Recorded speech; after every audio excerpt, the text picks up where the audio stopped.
going on, guys? It's Blackwing 2040, and of course today is Thursday, so that means it's time for Retro Throwback. So, of course, apologies for there not being a video for past 2 weeks. I'm currently working on my New York Comic Con recaps. Those will be up probably around next week. So I gotta get those, things together, putting the pictures in and trying to add music. Of course, my vlogging wasn't perfect, so it doesn't really. Of course, I'm not a perfect person. It was my first time vlogging an event like that, of course. So bear with me, and I hope you guys will enjoy those things. So keep in mind those vlogs and recaps will be up sometime next week. Alright, so now it is time for Retro Throwback, and last week I did our Cartoon Network show, and crazy thing, I forgot what it was. It was Dexter's Laboratory. I did Dexter's Laboratory last week, and like I said, each week I change up. I do Cartoon Network, then Disney, then Nickelodeon. This week is going to be a Disney show. This is probably the second Disney show I'm talking about. And this Disney show is another favorite of mine, and probably a favorite for you guys too. It is American Dragon Jake Long. And guys, that show really still has a soft spot in my heart, with a catchy theme song too, and a really amazing plot to go with it. I'm like, wow. I'll explain why the plot is so awesome, okay? But this show was so awesome. I love Jake. Jake, of course, Jake was everyone's favorite character in that show. But it was just to have like a kid who has dragon powers, and he's being taught by his grandfather. Don't get me, Grandpa was awesome. I loved Grandpa in that show. He was hilarious and awesome at the same time. So, I forgot to, tell you how long the show ran for, but I don't think I need to explain that. I mean, if you guys want me to explain how long it ran for, but I don't really know at the moment. But for now, let's go through the characters and... Oh, of course, I forgot to tell you where the show takes place. The show takes place in New York City. Hey, New York City, place to be, baby. Main character is Jake Long, and he lives with his sister, Haley. I almost called her Susie for a second. Whoops, wrong show. Yes, Jake lives with his parents and trains in the dragon arts with his grandfather. He also attends middle school or high. I think he has to be in middle school. I'm pretty sure. I'm pretty sure Jake's in middle school, if I'm right. Yeah, he has to be in middle school. But anyway, Jake's best friends with Trixie and Spud and his friendly dog companion Foo Dog, who is also voiced by John DiMaggio. Can you believe that? John DiMaggio voiced 2 dogs. He may voice more, but to me, I just know him because he voiced, 2 dogs, Foo Dog and Jake the dog. I'm like, wow. So anyway, and of course, his heartthrob of his life, Rose. And Rose also plays a huge part in this plot as well. Because, well, I'm going to get to that. So, Jake trains in the dragon arts and protects New York City from other mystical creatures and the villainous clan known as the Hunt Clan, their leader, Huntsman, and his trainee, Hunt's Girl, who is apparently Rose. So I'm going to get to the whole point of Rose being part of the Hunt Clan and everything, because it really plays well with this plot. What I loved about the show so much, because I love shows that take place in New York. Jake is I would say he's a character you can relate to. He's a kid with dragon powers, and apparently his whole family has them.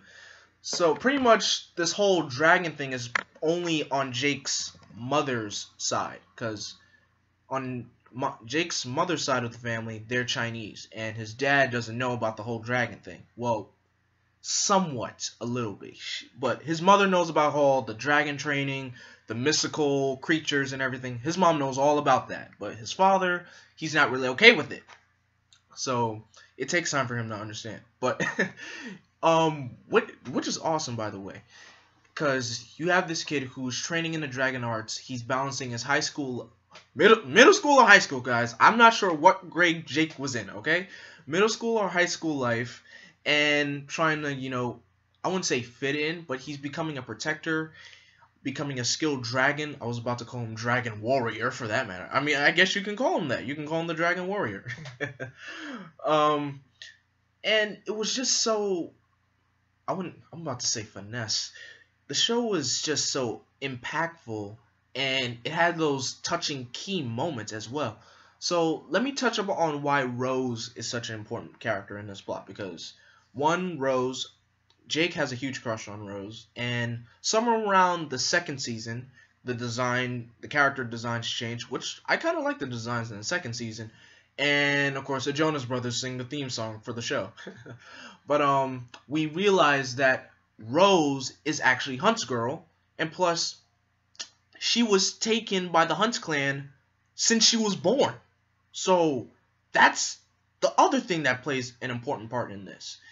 And there was you can say it was the finale, but I think the episodes were kind of mixed up. But yes, this had to be the finale episode of the series.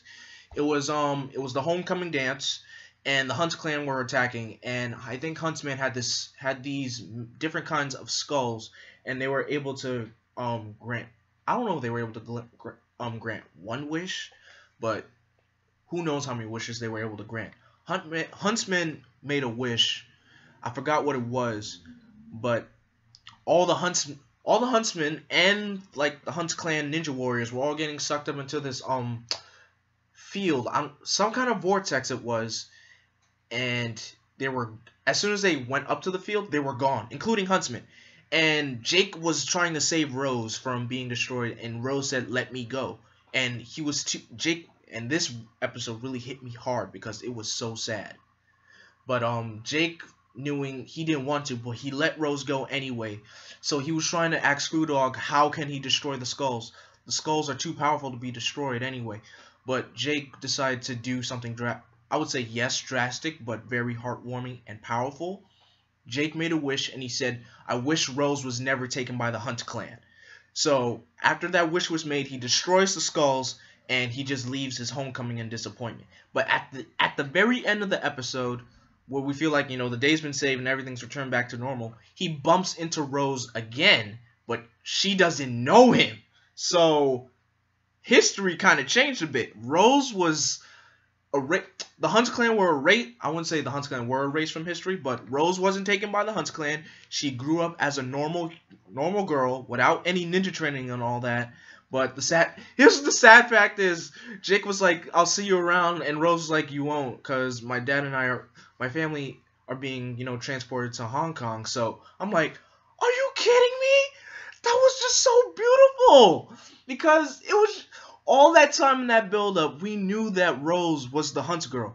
Even if you didn't know in the first season, I already knew because it was the tone of her voice, because it was obvious. I found it very obvious. And then in the finale, we see that the Hunt clan was erased, and she grew up to be just a normal person. And then to see that she just leaves off at the end of that, I'm like, all that for nothing? Come on. I mean, come on.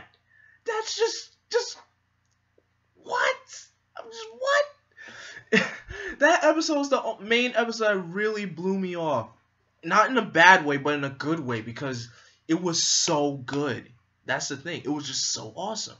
So I know I haven't really talked about much of the other characters, because there are a whole lot of other like magical creatures in the show. There were leprechauns, there were ogres, there were giants. There were a whole lot of mystical creatures in the show. Pixies, talking sharks.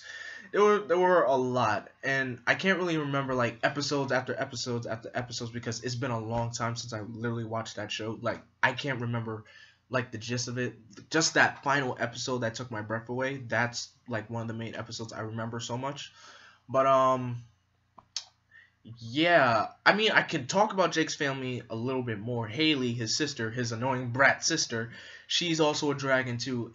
In the first season, we didn't really see her in her dragon form, because I think her dragon powers were in development.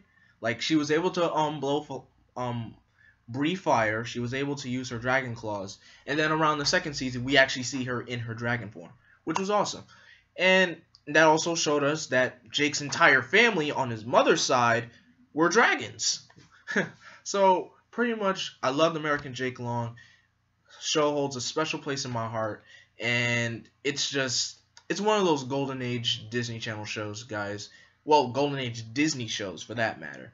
So of course, at the end of this each retro throwback, I play the theme song of each particular TV show, and here is the theme song for American Dragon Jake Long. Enjoy, guys.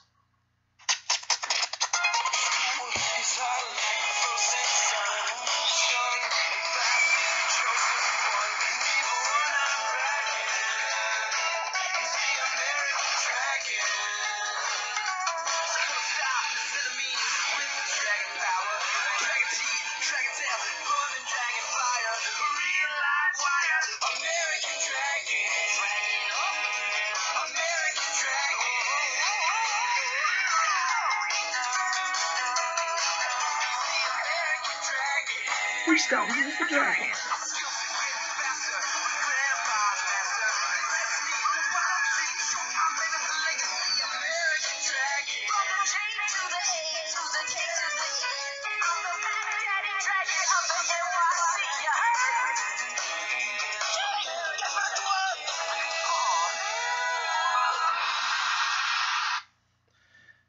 Guys, thank you so much for watching this retro throwback video. In the comment section below, tell me what was your favorite moment from American Dragon Jake Long. As you can see, I don't really have that many moments from that show because it's been so long since I watched it. But tell me what your favorite moments were. Who are your favorite characters? Who are your favorite villains? I feel like there was a whole lot of more villains I could have mentioned, but I don't remember much of them. I just remember the Hunts clan as the main villains of the series. So yeah, tell me what you loved about this show in the comment section. Don't forget to like and subscribe, and stay tuned next Thursday for another Nickelodeon show, Nickelodeon Retro Throwback. And as always, I'm Vengeance, I'm Darkness, I am Blackwing. Stay golden.